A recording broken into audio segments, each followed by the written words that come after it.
Back with us, NBC News White House correspondent Monica Alba, and joining us now, CNBC senior analyst Ron Insana.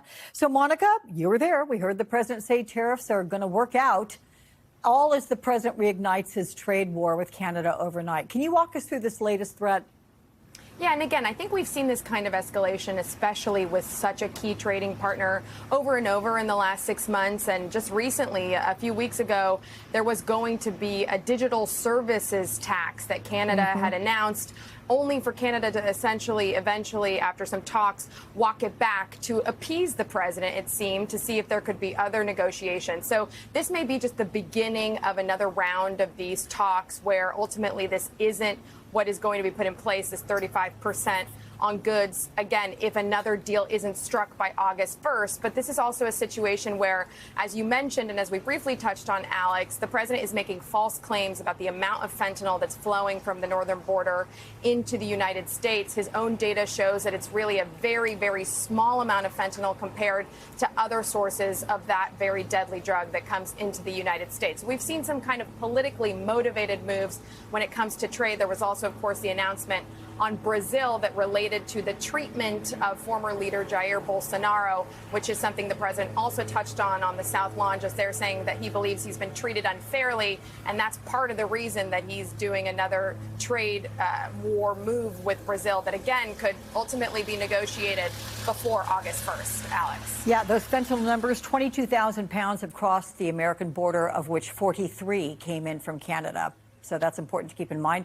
So, Ron, we have Canada having rescinded, as Monica mentioned, the digital services tax to appease Trump. That happened in June. What do you make of the president's latest demands and how it could impact Americans' wallets?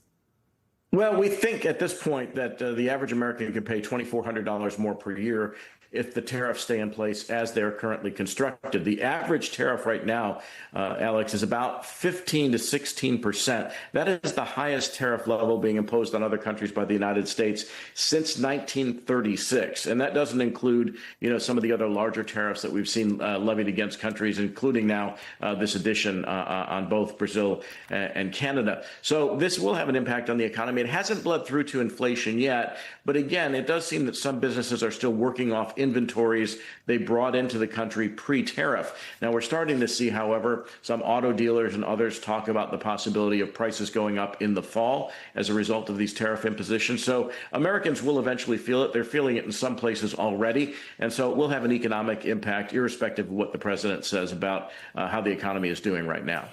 Let me ask you, Ron, what do you think it would take to have the president change his strategy? I mean, he keeps sending these letters. Then he delays deadlines for his tariffs, and he's not seeing much progress. No, none. I mean, 90 deals were promised in 90 days, and we really have 2 framework agreements and then 1 tariff pause with China. So we have not seen a lot of progress being made on this front. And the first casualty of war, Alex, as you know, is the truth, and that is probably true in trade wars as well.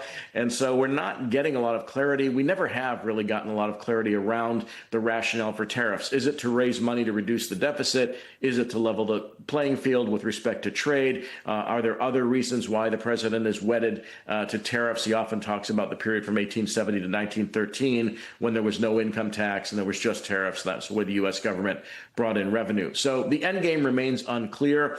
Wall Street continues to shrug it off because it appears they believe the president will ultimately back away. But even if he backs away, we're going to end up with 10% baseline tariffs, which is still almost 5 times higher than the tariffs that were in place during the last administration.